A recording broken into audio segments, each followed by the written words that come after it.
Ser feliz não é um acaso do destino, eu não nasço feliz. Ser feliz é uma conquista. É uma coisa muito interessante, porque a gente começaria a falar primeiro do perdão a si próprio, que é o mais difícil. Por que é tão difícil se perdoar? Primeiro, porque quando a gente não gosta de alguém, a gente tem uma oportunidade de vez em quando dar um tempo sem vê-la. Mas quando a gente não gosta da gente, a gente tem que escovar os dentes e olhar todo dia para a gente de manhã. E é constrangedor, porque você não tem como fugir de si mesmo. E o processo do auto-perdão inclui a capacidade de aceitar os limites que tem e sair do mundo fantasioso que alguns de nós cria. Geralmente a gente acredita que coisas extraordinárias podem acontecer. Ainda bem que tu botou aqui embaixo, já perdi um computador com água. Estou desastrado. Geralmente a gente tem uma tendência muito fantasiosa sobre nós mesmos. Vocês já observaram que a gente joga na Mega Sena? Vocês já jogaram na Mega Sena? Pronto. A probabilidade é de que caia um raio na sua cabeça 4 vezes a você ganhar na Mega Sena uma vez. Mesmo assim a gente joga. Óbvio que o espírito jogando na Mega Sena tem um outro propósito. Sempre é fazer a caridade. A gente sempre planeja uma creche. Só uma creche, porque o resto a gente vai curtir na Europa, viajar o mundo todo, né? Mas a gente sempre pensa em fazer primeiro o bem, né? Quando a gente pensa em jogar na Mega Sena. E a gente sempre alimenta a ilusão de que uma força externa a nós mesmos vai fazer o que nós devemos. Vocês já comeram comida chinesa? Já abriram o biscoito da sorte? Alguma frase negativa? Incrível, né? E a gente lê o biscoito da sorte aí e tem os números da Mega Sena atrás, já perceberam? Aí você sente, isso é um sinal. Aí vai na lotérica, lá do shopping mesmo, jogar na Mega Sena, porque tudo a gente quer que seja um sinal de que uma coisa externa a nós vai fazer uma tarefa que é nossa. E um dia, fazendo palestra num centro lá nos Estados Unidos, a gente foi comer comida chinesa. E eu abri um biscoito da sorte que pela primeira vez disse a verdade para mim. Estava dizendo assim: I cannot help you because I'm just a cookie. Eu não posso lhe ajudar, eu sou apenas um biscoito. Disse, esse biscoito é o biscoito da sorte. Aqui nós temos a indicação do que é a verdade. Nós não podemos esperar fantasiosamente que alguma energia venha fazer uma tarefa que é nossa. Chegou uma vez um paciente para mim, eu atendo muito, todo terapeuta, psiquiatra, Sérgio também deve atender muito, concurseiro.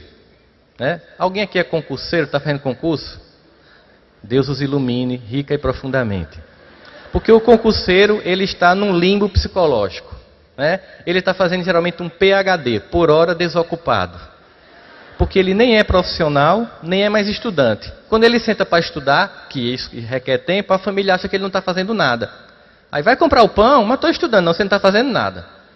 E é uma coisa irritante. Mas esse concurseiro especificamente chegou para mim um dia assim, muito convicto, e entrou na terapia e fez assim: esse concurso que eu estou fazendo, esse eu passo. E era até aqui em Pernambuco, para o Ministério Público. Aí eu fiz, que coisa interessante, eu gostei de sua convicção. Acho que quando a gente tem convicção aqui, a gente tem mais força. E de onde vem essa convicção?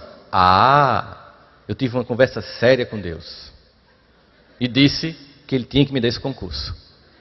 Aliás, que Ele tinha que me ajudar a passar nesse concurso. O que eu acho terrível em terapia, ou quando eu estou conversando com alguém, é quando depois da pessoa dizer uma coisa desse tipo, ela faz a seguinte pergunta: o que é que você acha? Aí eu fiz, por que ele perguntou, Jesus? Eu estava aqui escutando, eu podia ser bem psicanalista, só escutar. Aí ele disse, o que é que você acha? Bom, eu acho algumas coisas. Com relação a ter uma conversa séria com Deus, você está atrasado, porque com Ele sempre é séria. Se foi a primeira vez do seu lado que essa conversa foi séria, você está atrasado. 2, eu não tenho nenhuma dúvida, mas absoluta certeza de que Deus vai lhe ajudar nesse concurso. Ele disse, eu sabia que você ia concordar comigo. Tem mais alguma coisa a dizer? Eu disse, tem. A terceira coisa, qual é?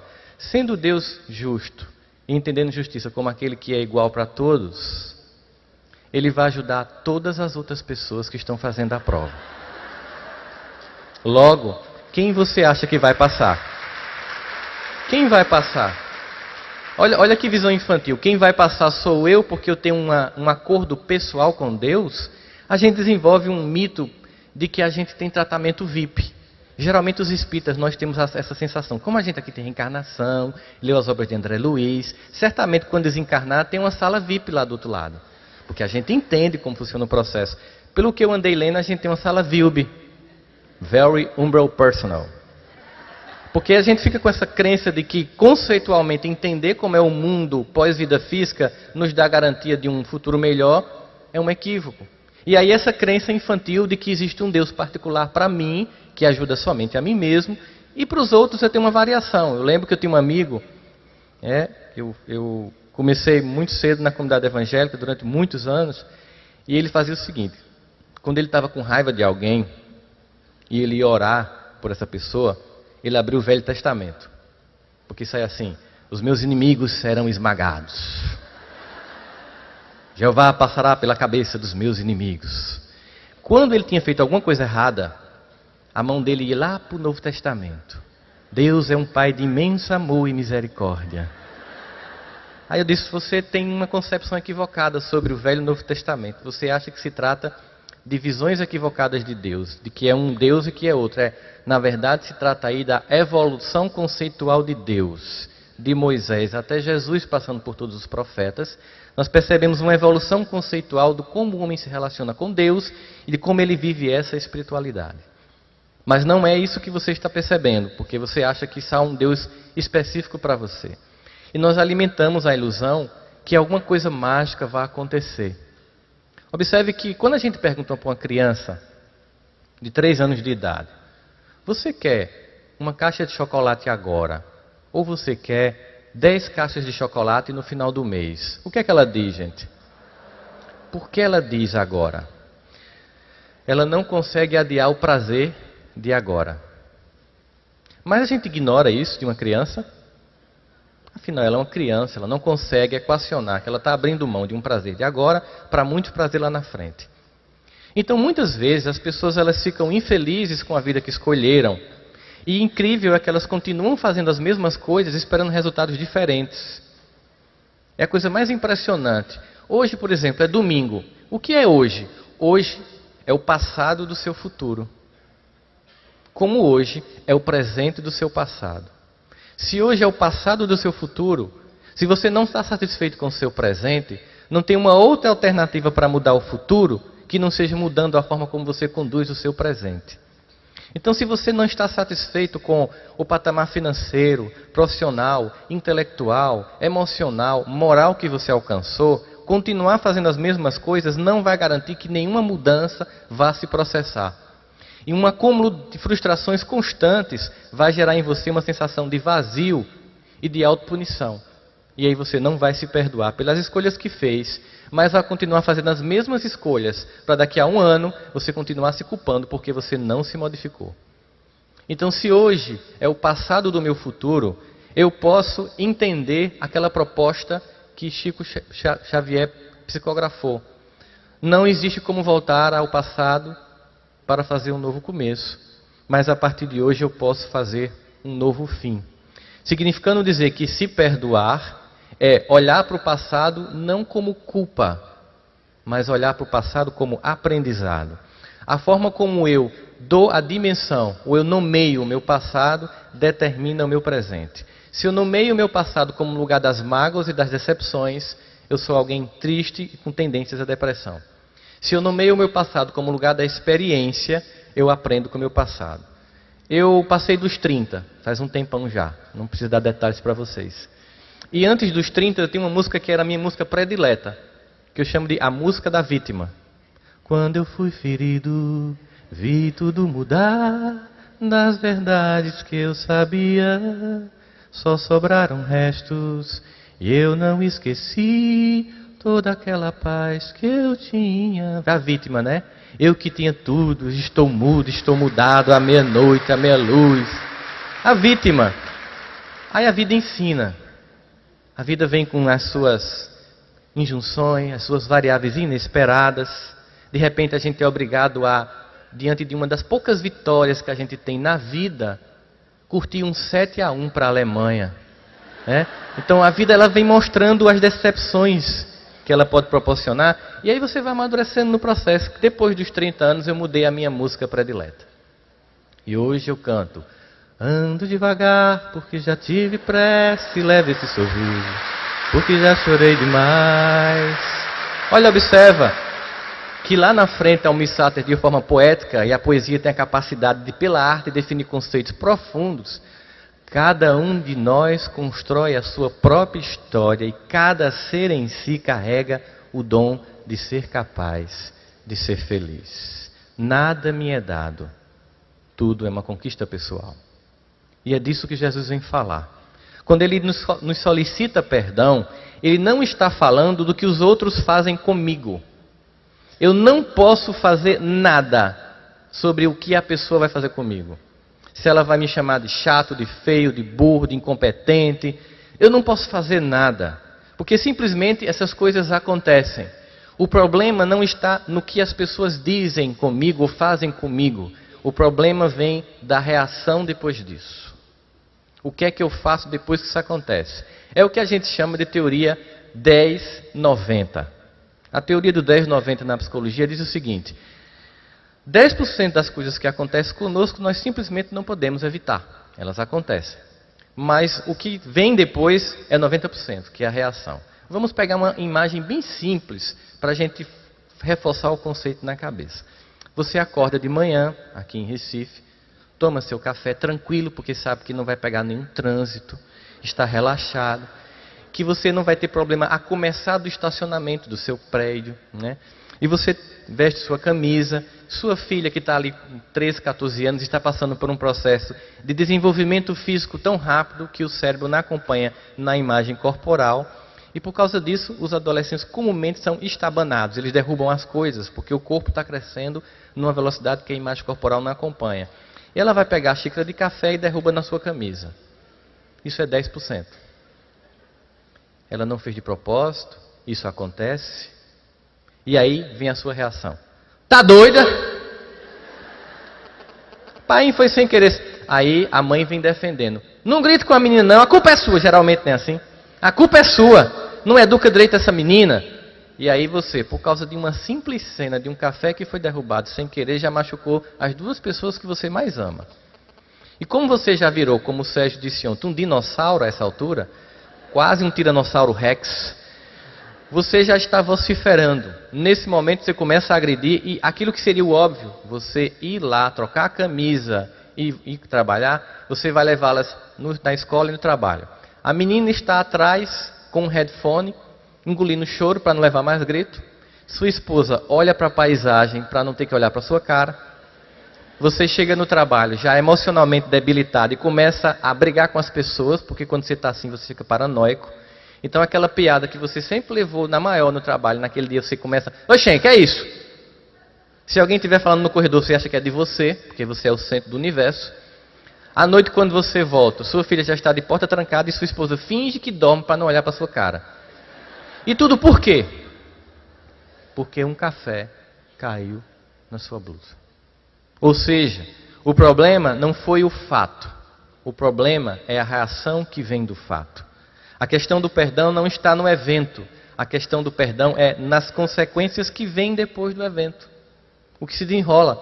Eu tenho um amigo que é de João Pessoa e ele me contou uma história muito interessante. Ele é separado e ele tem uma relação excelente com a ex-esposa. Igual aquelas novelas de Manuel Carlos, que todo mundo se dá bem no final. E aí, a menina, chamada Sofia, de 5 anos de idade, de manhã acordou e fez: mamãe, eu estou sentindo tanta falta de papai. Aí ela ligou para ele: olha, fulano, Sofia disse que está sentindo falta de você. Ele: ai meu Deus, vamos para a terapia com ela hoje, ela tem terapia hoje, bora, bora. Aí chegou, a menina estava na terapia, eles entraram. Aí a menina fez: por que vocês estão na minha terapia? Não, Sofia, é porque mamãe falou que você estava com saudade de papai. E começou a tratar ela como a gente costuma tratar as crianças, como se fossem as crianças que a gente era, bem lesa. Aí, por que papai ficou triste porque não estava tomando café? Não, papai, na verdade é o seguinte, eu apenas queria saber por que vocês se separaram. Aí ele sentou, botou a mão no joelhinho dela e fez: Sofia, papai e mamãe estavam brigando muito. Ela botou a mão na cintura e fez: papai, isso aí são as consequências, eu quero saber as causas. E aí, nem eles sabiam. Observe, eles também não sabiam, eles não conseguiram dizer para ela. Por quê? Porque houve algum ruído de comunicação no relacionamento, e eles já não sabiam mais porque não se amavam mais. Porque você vai deixando que um monte de lixo emocional vá soterrando o amor que existe.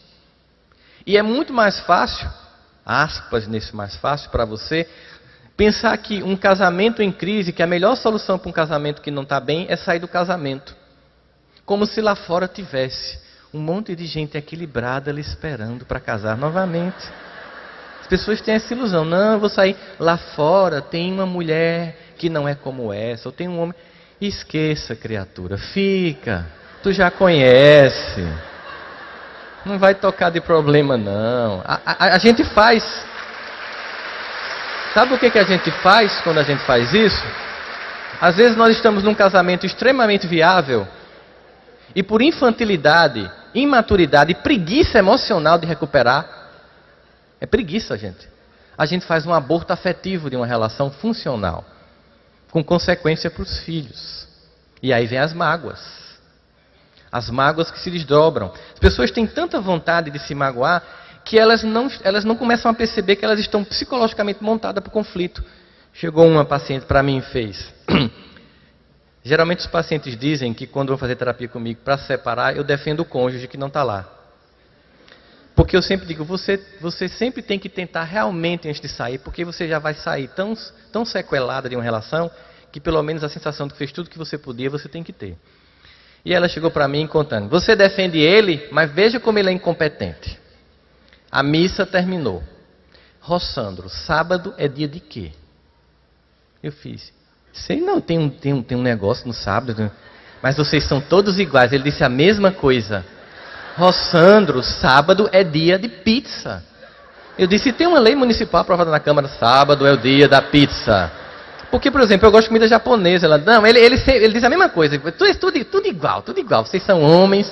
Veja como ele é incompetente. Você depois não fica do meu lado. Terminou a missa, sábado, dia de pizza. Bem, na sua cabeça, na dele não tem. Você disse, ele é homem, tem que ter legenda. Não pode dar uma dica para a gente pegar. A gente não pega, tem que botar legenda, negrito, sublinhado. Não espere que a gente vai adivinhar. Aí ela disse assim, eu disse a ele entrou no carro e em vez de ir para alguma pizzaria, o que é que ele fez? Eu fiz. Foi o que ele fez? Foi para casa. Virou em direção ao nosso bairro. Eu fechei a cara. E claro, mulher fecha a cara, tem um delay. Delay é o tempo que tem a transmissão do Japão e o repórter responde. Aqui está muito bom e tal. O tempo que o homem percebe que a mulher está com a cara fechada. Demora. Porque a gente é leso. Não adianta. Aí depois de algum tempo ele olhou para ela e fez, o que é que tu tem? Ela fez, você sabe que dia é hoje? Aí ele cometeu suicídio. Porque quando a mulher pergunta isso, aí você fica, meu Deus, é alguma data.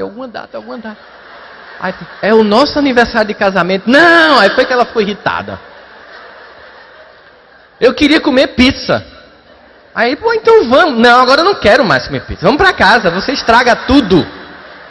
Aí ela fez, está vendo como ele é incompetente? Não, eu não vi isso. Foi que você viu? Eu vi o seu desejo de vendê-lo para você mesma como incompetente.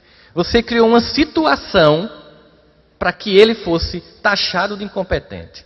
Primeiro, seu marido não nasceu com kit mãe de Ná. Ele não tem como adivinhar. Depois, ele é homem, aí é que não adivinha mesmo. Quando você quiser receber flores, se ele nunca deu, diga, eu quero flores no meu aniversário. É claro que a primeira vez vai ser horrível, porque é artificial. É óbvio. Mas você finge que foi uma surpresa. Porque entenda, a mulher sabe edificular. O que isso quer dizer? Você vê alguma passagem evangélica dizendo que o homem sabe edificular? Não existe homem sábio para edificar lá, criatura. É uma demanda de você entender a sensibilidade. Então o que ela queria? Provar para ela que ele era um incompetente. Porque ela queria sair do casamento, um casamento altamente viável, e ela tem que se justificar. Significa dizer que, para eu odiar alguém, para que eu torne alguém meu inimigo e demande uma necessidade de perdão, eu crio critérios. Eu não gosto de fulano. Por quê? Se você pegar hoje, fizer uma lista em casa das pessoas que você não gosta, coloque por que você não gosta das pessoas. E você vai ter uma descoberta um pouco desagradável. Geralmente, muitas vezes, é porque as pessoas, às vezes lhe magoaram, mas essas pessoas, elas são odiadas porque alguma coisa elas têm que você não tem. Elas, de certa forma, irritam você por possuírem algum tipo de talento ou de coisa que você ainda não tem. E isso gera um sentimento de animosidade. Uma vez entrou uma paciente e entrou na terapia bem teatralizando e fez: eu odeio aquela nojenta. Aí eu fiz: qual? Ela tinha uma lista de nojentas impressionante. Qual? Não, você não conhece essa. É da minha faculdade. Faz universidade comigo. Ah, e ela te fez o quê? Ela botou a mão assim e fez: você acredita que a nojenta toda vez tira 10 no seminário? Aí eu pensei comigo, é a hora da terapia do choque. Quando a pessoa diz uma coisa dessa, você tem que chocar a pessoa, para ela despertar sobre o ridículo do que ela está dizendo. Aí eu eu estou te atendendo há uns 6 meses, mas essa sua característica eu não conhecia. Qual? Você é burra. Ela não é paraibana, ela é de fora. Não é porque tem paraibano burro também, não é por isso. É porque eu disse: você é como aqui na Paraíba, a gente chama de burra com força, com vontade de ser burra. Aí ele olhou pra mim e fez: cara, eu tô te pagando, velho. Eu fiz pra dizer a verdade, que seu amigo jamais diria isso pra você. Você tá me pagando pra eu dizer o que ninguém vai lhe dizer, pra não tornar a relação tensa.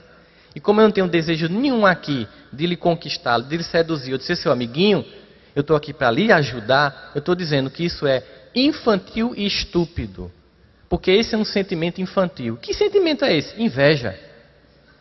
Você está morta de inveja dessa menina, porque ela é brilhante.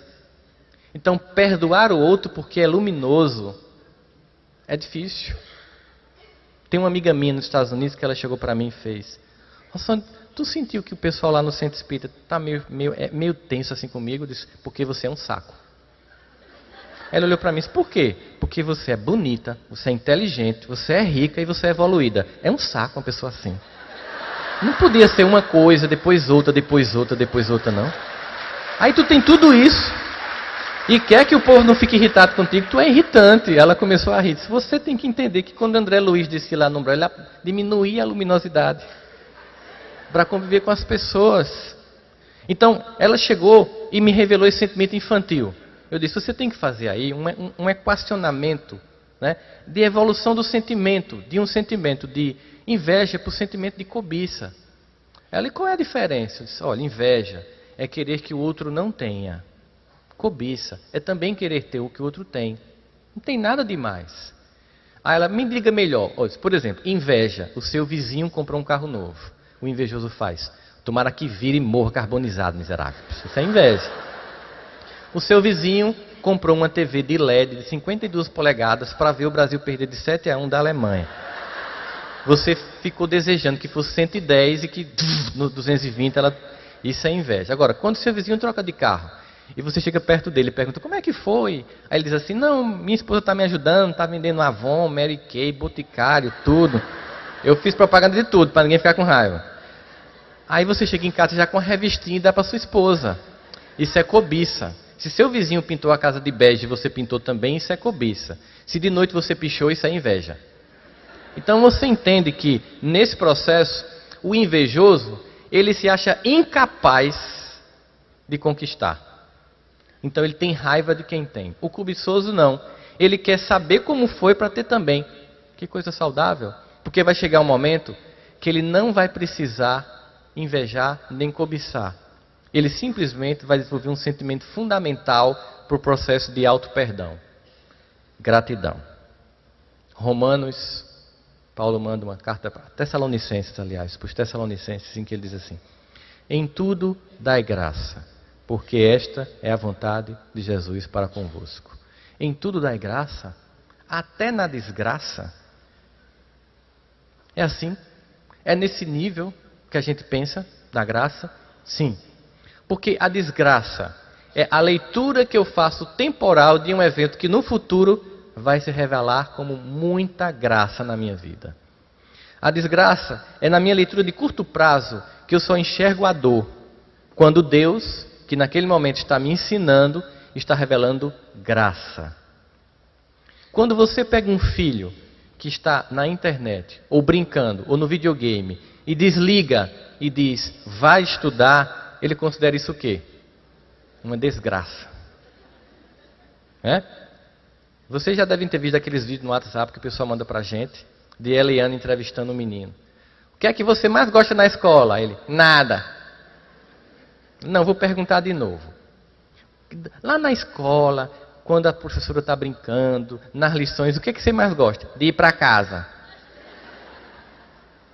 Porque a criança considera estar na escola ou estudar uma coisa que tira ela do prazer de brincar. É o princípio do prazer brigando contra o princípio da realidade. E ela sai do brincar e vai estudar. Mas o pai que tirou a criança desse processo, ele considera que a criança está sendo uma pessoa que está em desgraça? Não, porque ele sabe que está dando a ela condições de no futuro ela alcançar tudo o que precisa através do conhecimento. Assim acontece que muitas vezes o que nós lemos como desgraça é a graça de Deus se manifestando em nossa vida. Por isso que entender limites, não como uma punição, mas como um zelo, como um cuidado, faz com que a gente desenvolva um sentimento de aceitação de nossas limitações, que é a única forma que eu posso ter para me perdoar. Eu não posso fazer tudo, eu não sei tudo, eu não sou tudo, porque somente Deus pode tudo. E se eu não aceitar os meus limites, eu vou ser sempre infeliz pela comparação que eu faço da minha vida com a vida dos outros. Quando eu faço comparações entre quem eu sou e quem os outros são, eu sempre serei infeliz. Quando eu faço comparação entre o que eu sou, o que eu fui e o que eu quero ser, eu começo a ter foco. Por isso que no Evangelho de Jesus existem princípios de inteligência, não de moralismo. Por que você enxerga um argueiro que está no olho do seu irmão quando tem uma trave no seu? Você está pensando que Jesus está fazendo uma condenação à fofoca? Não. Ele está dizendo, deixe de ser leso, criatura. O tempo que você faz investindo, falando na vida dos outros, você perde, focando na existência única que você pode modificar, que é a sua. Quanto mais você fala, ou você pensa, ou você procura a vida do outro, menos você investe em você mesmo. E isso é infantil. Por isso que limites é para ser entendido como um princípio de bênção, e não como um princípio de punição. E Davi entendeu isso muito bem. Muitos salmos têm autores desconhecidos. A maior parte deles foi de Davi. E o mais belo salmo de Davi, é o Salmo 23, é um salmo em que ele faz uma prece. Eu reputo o Salmo 23 como a mais bela prece que nós temos na primeira revelação, que seria uma equivalente à que Jesus nos propõe com o Pai Nosso na segunda revelação. Porque Davi está na condição de alguém que almeja entender a relação dele com Deus. E eu quero falar disso porque eu quero falar agora sobre perdoar a Deus. Muita gente não consegue perdoar Deus. E aí, ele está naquela condição de tentar compreender. Já tinha vindo os profetas, Elias, Jeremias, Daniel, todos falando da divindade, dando conceituações. Uns dizendo que era um Deus vacilante, finalmente Elias dizendo que não, que ele nem mente, nem se arrepende, posto que não é homem para se arrepender. E ele tentando entender Deus, e ao mesmo tempo, num momento complexo de uma guerra, em que diante dele tinha uma murta e atrás um exército, traduzindo aqui num bom nordestinês, se correr o bicho pega, se ficar o bicho come. E tentando entender a divindade nesse momento de angústia, ele faz o que qualquer um de nós faz, usa como referências a cultura e a forma como ele viveu. E Davi, que era um jovem pastor, cuidador de ovelhas, ele começa a pensar que todos os dias ele acordava bem cedo, pegava suas ovelhas e levava aquelas ovelhas para pastos verdejantes. No final do dia, já com sol quente, levava as ovelhas para riachos de águas tranquilas. E às vezes se pronunciava uma grande tempestade, e para poupar as ovelhas de uma grande caminhada, ele voltava para a sua fazenda por um atalho. Só que era um atalho extremamente perigoso, porque era a aproximação de duas montanhas, que de tão próximas elas eram, que fazia sombra uma na outra, de forma que a luz solar só penetrava no meio-dia. Fora disso era sombra o tempo inteiro. Havia muitos precipícios, e como era escuro e cheio de precipícios, havia muito assalto. Então pouca gente tinha coragem de passar por lá. Geralmente quando Davi passava, as pessoas diziam, ele é louco, ele vai passar por lá.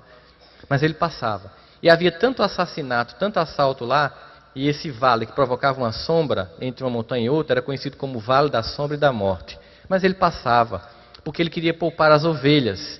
E aí ele teve um insight. Então é isso. O Senhor é o meu pastor. Ele está fazendo referência ao mundo rural dele. Ele não me faltará. Me fará caminhar por pastos verdejantes. Refrigerará minha alma com águas tranquilas. E ainda que eu ande pelo vale da sombra e da morte, eu não temerei mal nenhum. É lindo isso. É consolador. É balsâmico. Mas aí tem uma vírgula. Ele faz. Porque a tua vara e o teu cajado me consolam. Pô, estava tão bonito, Davi, né? As águas, os pastos verdejantes. Aí para que essa vara, para que esse cajado?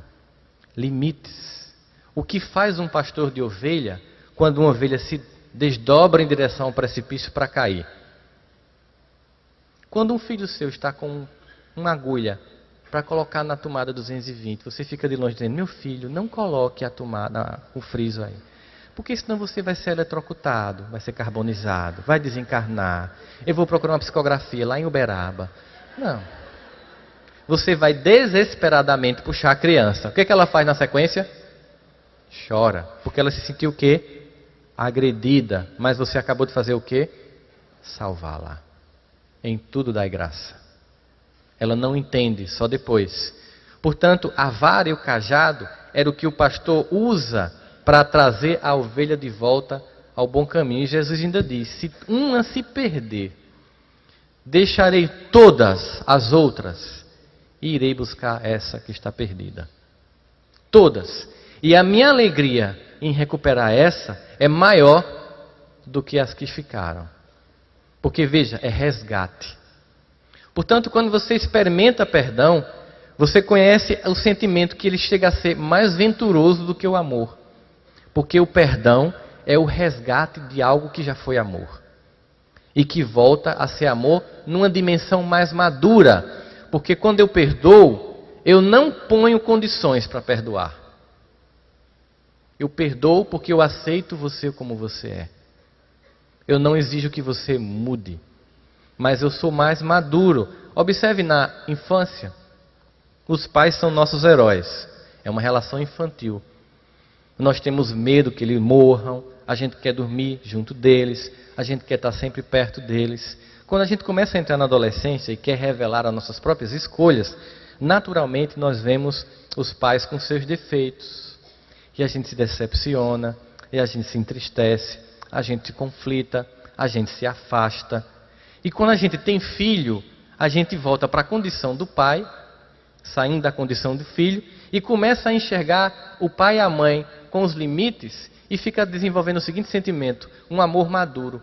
Poxa, com todos esses limites, como eles me amaram, como eles fizeram tudo que podia. E aí eu volto para me encontrar com meu pai e com minha mãe, com uma relação mais madura. Eu perdoei porque eu aceitei os limites que eles têm. Perdoar alguém e perdoar a si é aceitar limites. É sair das relações fantasiosas. As pessoas que mais nos amam são as pessoas que mais nos machucam. Porque elas estão mais próximas. Porque elas sabem o que dizer para nos atingir. E nós também fazemos isso. Mas uma relação perfeita não é uma relação sem conflito. Conflito é da natureza humana. A relação, ela se baseia na capacidade da aceitação da diferença. Hoje, a maior parte das desgraças humanas, sejam coletivas ou seja individual, é da incapacidade de aceitação da diferença. Veja, por exemplo, o conflito entre palestinos e judeus que se arrasta ao longo da história humana. Mas nós desenvolvemos uma relação infantil de querer que as coisas sejam mágicas. Por que vocês acham que Harry Potter faz tanto sucesso? Por que aquele filme dos vampirinhos faz tanto sucesso? Porque a gente quer ter poder especial. A gente quer também que Deus dê tratamento especial. Uma das passagens que eu acho mais interessantes sobre o que é a minha parte na relação com Deus e o que é a parte dele é a ressurreição de Lázaro. Vocês lembram dessa passagem do Evangelho? Jesus é chamado para visitar um primo que acabava de morrer. Chegando lá, vamos pensar. Jesus tinha 32 anos nessa época. Parte significativa dos eventos que alguns reputaram como milagre já tinha acontecido. Como multiplicar pães e peixes, transformar água em vinho, andar sobre o mar da Galileia, curar cegos e leprosos. Então vamos pensar, se eu estou chamando esse homem que fez tudo isso para visitar um morto, qual é a minha expectativa natural? Que ele apenas vai fazer uma visita? Não. Era natural a expectativa de todos que ele fizesse alguma coisa extraordinária naquele momento. Provavelmente a expectativa de todos era que ele ressuscitasse Lázaro. Chegando lá, ele encontra aquelas condições de túmulo que não tinha como a gente tem hoje. As pessoas eram colocadas em cavernas. E colocavam-se pedras nas cavernas para que as pessoas não sentissem o odor da decomposição cadavérica das pessoas que estavam lá. Chegando na cena, Jesus solicita: retirem a pedra. As pessoas empurram a pedra e ele solicita que Lázaro se levante. Lázaro está todo atado, porque as pessoas também não usavam caixão. Elas eram meio que mumificadas. Ele levanta todo atado e, claro, meio imobilizado. E Jesus diz: retirem os nós e deixem que ele vá. Imagina a frustração da galera. Poxa, ele nem tirou a pedra, nem tirou os nós, porque as pessoas são exigentes com Deus. Eu lembro de um amigo meu: Jesus, eu estou fazendo a volta no quarteirão, quando eu voltar eu quero um estacionamento. Que para alguns Deus é office boy, ou o dono das Casas Bahia.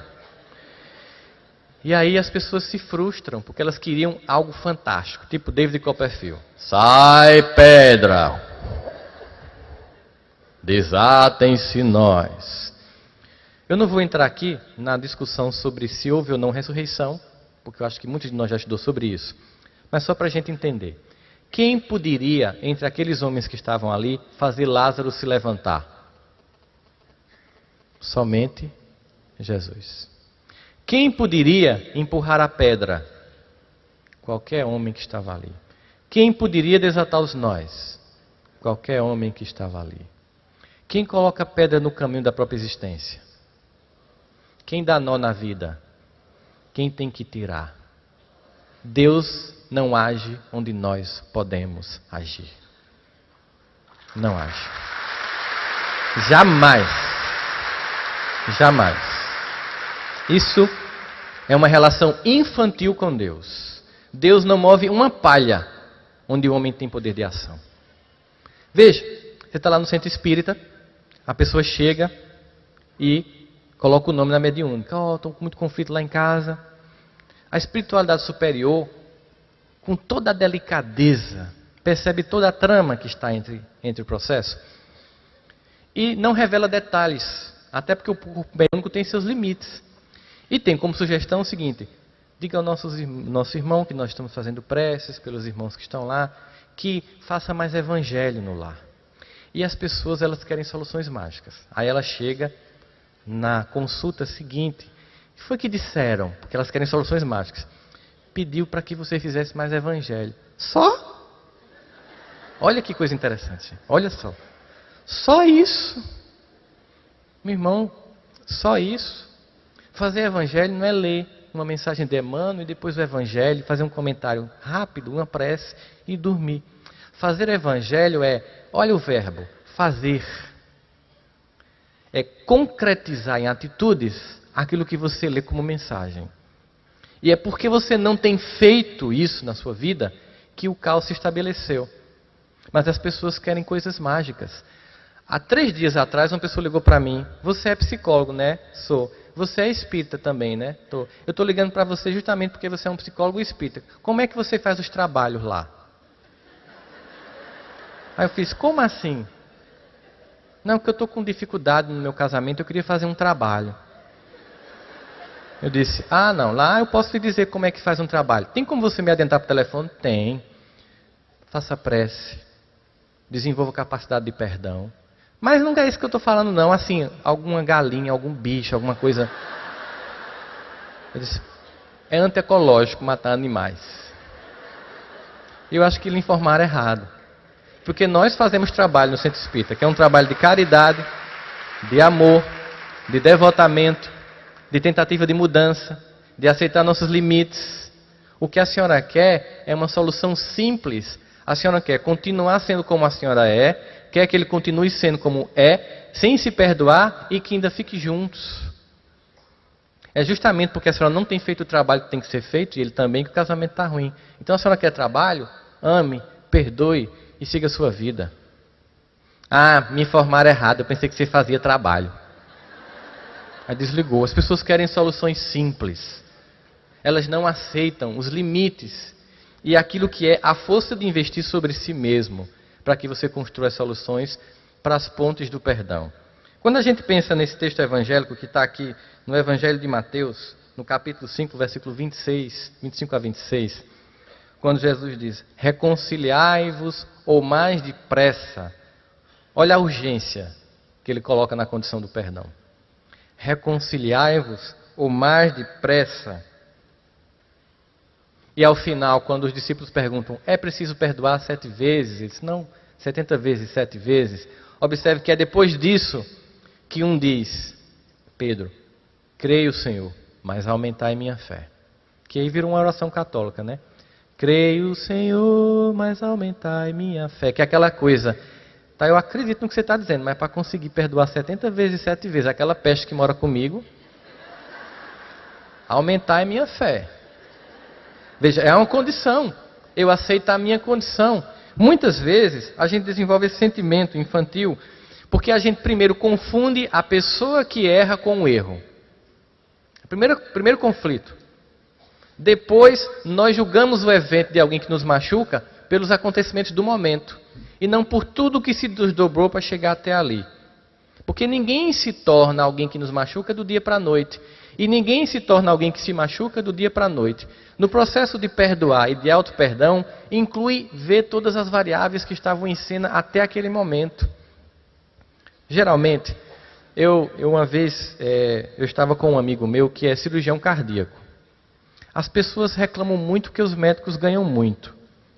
Mas eu acho que o problema não é que eles ganham muito, é que os outros ganham pouco. A verdade é essa. E aí ele chegou, estava comigo lá o carro dele tinha quebrado, a gente foi para uma oficina.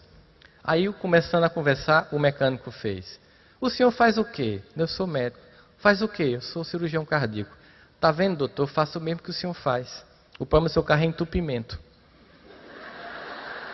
Eu estou aqui desentupindo a válvula do carro. Agora o senhor veja como o mundo é injusto, eu não ganho o que o senhor ganha. Aí ele fez, eu concordo com o senhor. Tem uma diferença só. Qual? O senhor consegue fazer o desentupimento com o carro andando? Não. Pois é, eu faço a cirurgia com o paciente vivo.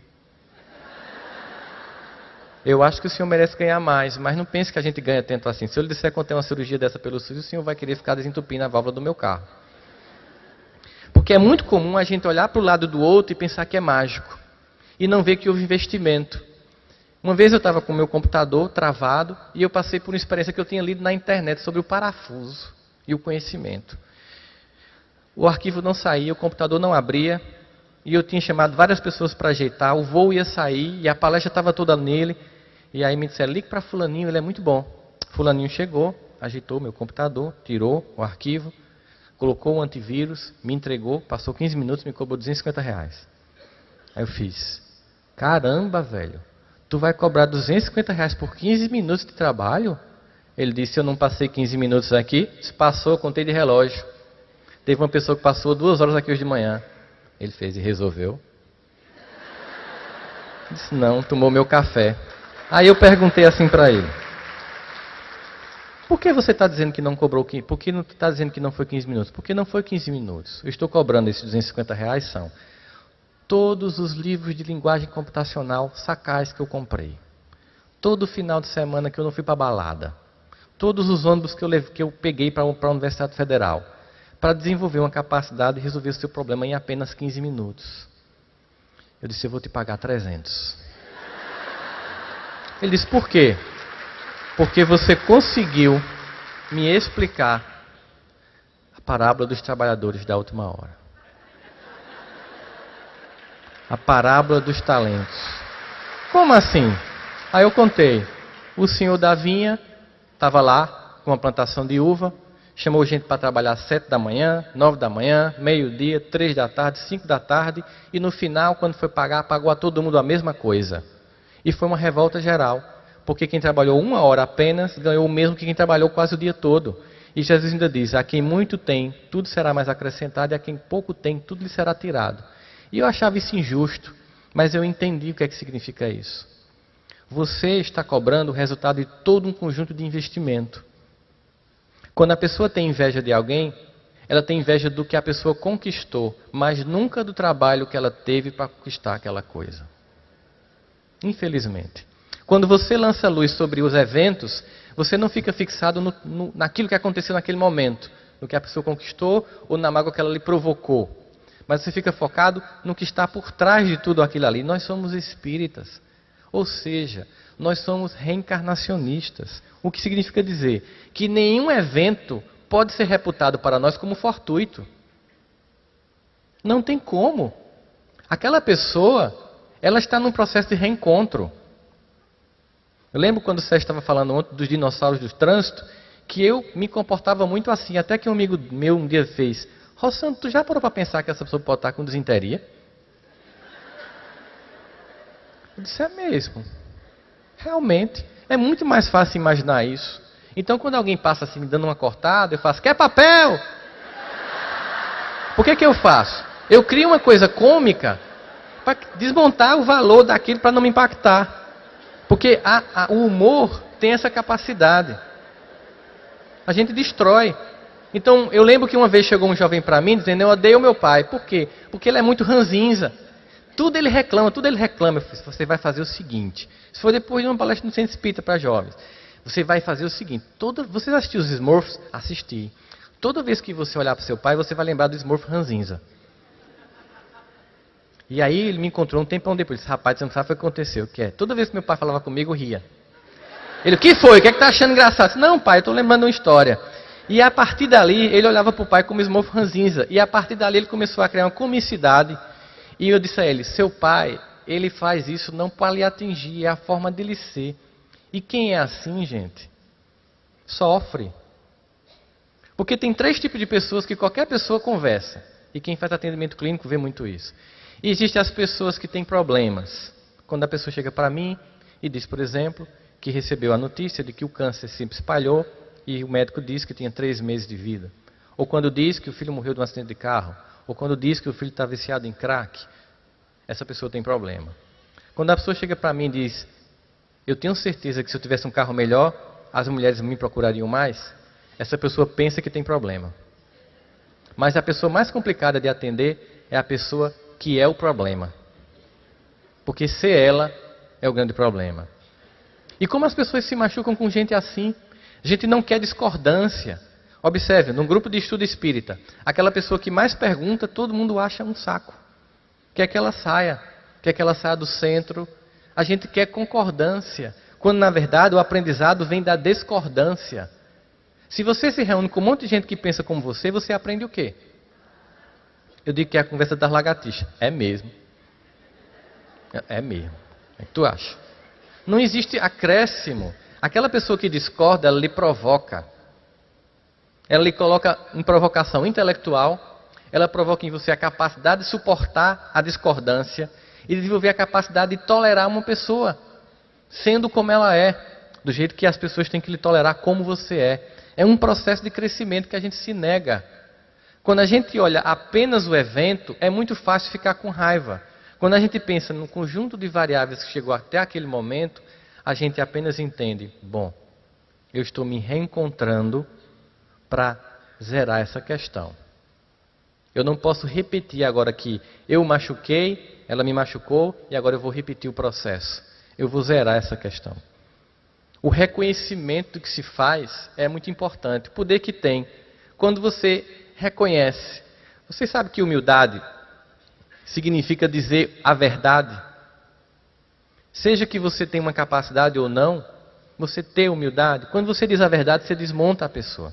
Uma vez, eu entrei numa rua, tinha uma placa de pare, eu não vi. E eu entrei e vi uma caminhonete. Ele deu uma freada brusca, desviou e passou lá na frente. Aí eu entrei na rua, ele parou e abriu o vidro. Porque ele ia dizer aquelas palavras doces que Sérgio estava falando ontem pra gente. E aí eu fui, parei o carro do lado dele, baixei o vidro e fiz: tudo que o senhor disser comigo é pouco, porque eu fiz uma estupidez, me desculpe. Aí ele fez: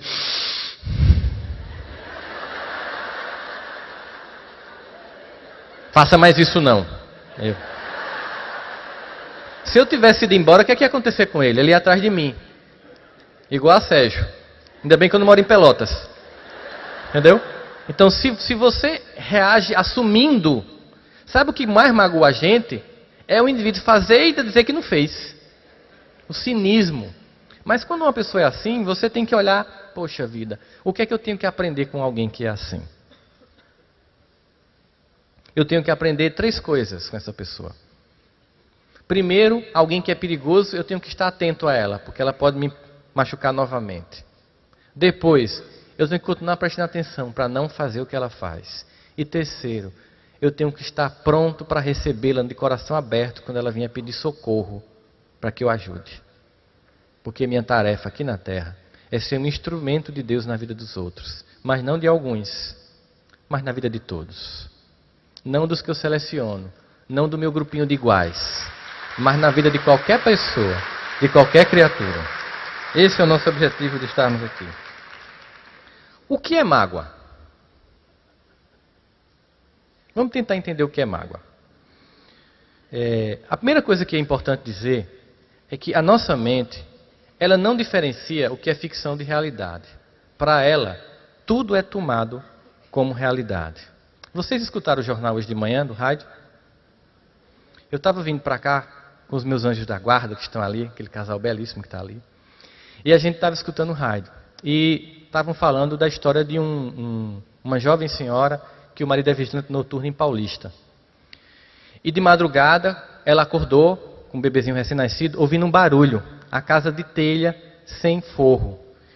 E ela começou a se levantar indo em direção à casa, ao quarto do bebê. Quando ela passou na cozinha, a porta estava aberta. Gente, quando ela entrou no quarto...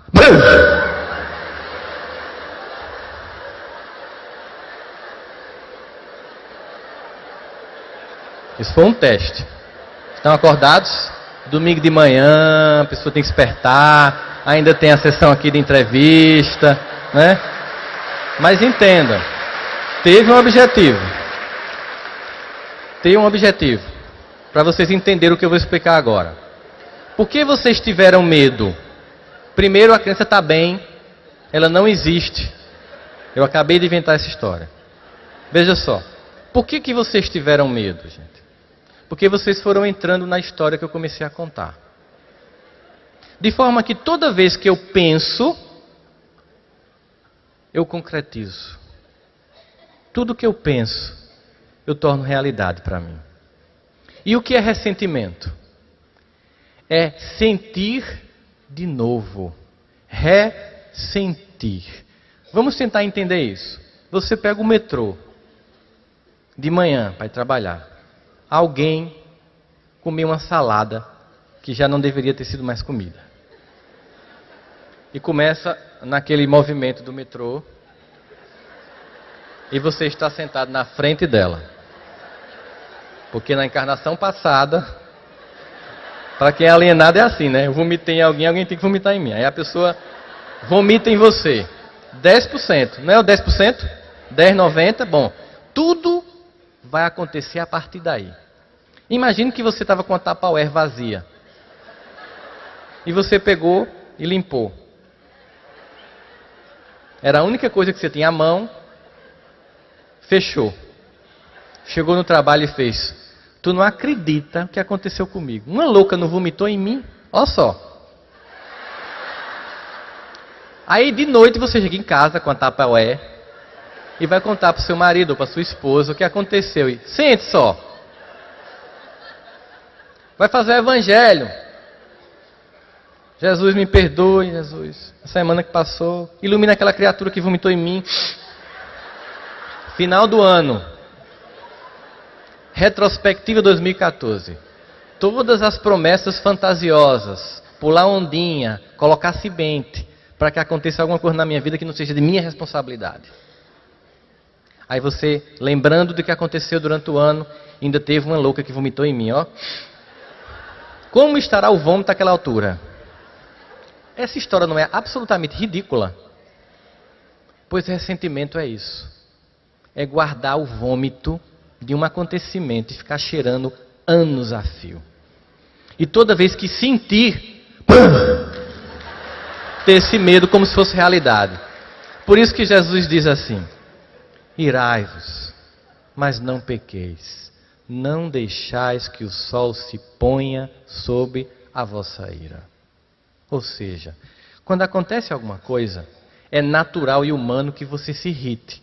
Se alguma pessoa pisar no seu pé com um salto de agulha 15 no ônibus, talvez vocês do semestre que são evoluídos vão dizer assim: meu irmão, você está sentindo alguma coisa fofinha debaixo do seu pé? É meu pé, tá doendo. A tendência é: você está doido? Levantar, gritar. Imagina, é normal. Agora, passar o resto da vida remoendo sobre porque alguém pisou no seu pé. Jesus não está falando do evento, ele está falando do que tudo que vem depois, porque o evento não depende de mim, mas o que vem depois disso é escolha minha. É escolha minha. Continuar preso ou não àquele sentimento.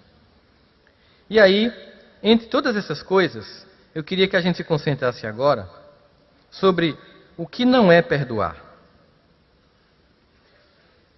A gente sabe muito o que é perdoar. E o que não é perdoar? Porque às vezes a gente está perdoando e acha que não perdoou. Perdoar não é esquecer. Se você está esquecendo, procure um geriatra ou um neurologista.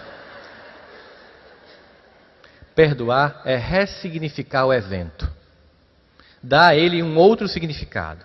Você é adolescente, tentou pegar a chave do carro do seu pai com 16 anos, na pontinha do pé, quando você vai saindo, epa! Seu pai acordou e viu a cena. Você não vai sair, o que é isso? Só que você planejou sair com a namorada, e começa a briga, tal, raiva, ódio, ele bate a porta, tranca. 10 anos depois, você casou com essa namorada, já tem um filho, está no Natal, com seu pai, com sua mãe, e lembra do que aconteceu. Ele diz: pai, o senhor lembra naquele dia que eu tentei pegar a chave do carro? E os dois riem. O que foi que aconteceu? Ele esqueceu? Mas ele deu um novo sentido à cena. Então, perdoar não é esquecer. Perdoar não é diminuir ou aprovar o erro do outro. Você está machucado, a pessoa vai lhe pedir desculpa, aí você faz: não, foi nada não, foi. Foi sim, por isso que você está chateado. Você diz: não, realmente você me chateou. E tem mais, você tem direito de pedir um tempo, né? A pessoa vai pedir perdão e você diz: tá, mas me dê um tempo, eu preciso elaborar isso dentro de mim. Estou chateado, mas vai passar. Me dê um tempo. Você tem que ser honesto com seus sentimentos. Perdoar não é esperar por um pedido de perdão. Isso é difícil, né, gente? Eu posso perdoar alguém e a pessoa não querer me perdoar. Mas perdão é uma libertação pessoal. Porque o perdão do outro vai depender dele. Quando eu perdoo, eu me liberto. Quando eu ressinto, eu estou preso. A pessoa que me fez mal, por minha permissão, continua me fazendo mal, porque eu estou preso pelo ressentimento. Perdoar não é parar de sentir dor. Muitas vezes você perdoa, mas continua sentindo dor das consequências do evento que gerou o ressentimento. Vamos dar um exemplo. Alguém lhe atropela e você fica paraplégico. E você resolve perdoar. Você volta a andar? Você vai continuar sentindo as dificuldades de alguém que é cadeirante. Alguém matou seu filho. E você perdoou. Ele volta para você no outro dia? Você continua sentindo saudade. Mas você resolveu perdoar. É um sentimento pessoal. Perdoar não é, em nenhum momento, negligenciar a justiça. Perdoar não é confiar. Uma vez chegou para mim uma paciente e disse: você sabe que o motivo de eu estar na terapia é que meu pai na infância me abusou sexualmente. Sei.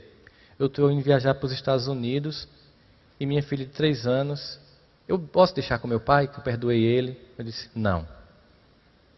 Você não pode deixar sua filha com seu pai. Você não tem garantias de que ele não vai fazer com ela a mesma coisa. Perdoar para conviver com ele, que é alguém que ocupa um lugar importante na sua vida, é uma coisa. Confiar que ele vá não mais fazer o que ele fez com você é uma outra coisa. Então, perdoar nem sempre é confiar. E o mais difícil, perdoar nem sempre é se reconciliar com o adversário. Porque eu posso perdoar a pessoa e ela nunca mais querer falar comigo ou ter convivência comigo. Mas lembre-se, nós somos eternos. A vida nos seus ciclos vai possibilitar o reencontro. A experiência mais, acho, radical na minha vida foi a experiência de perdão. Eu percebi que na escola da vida, o perdão, ele é um pré-requisito. Você sabe o que é um pré-requisito na universidade? Eu só posso pagar essa cadeira se eu tiver pago essa antes. Na escola da vida, tudo só vem depois do pré-requisito do perdão.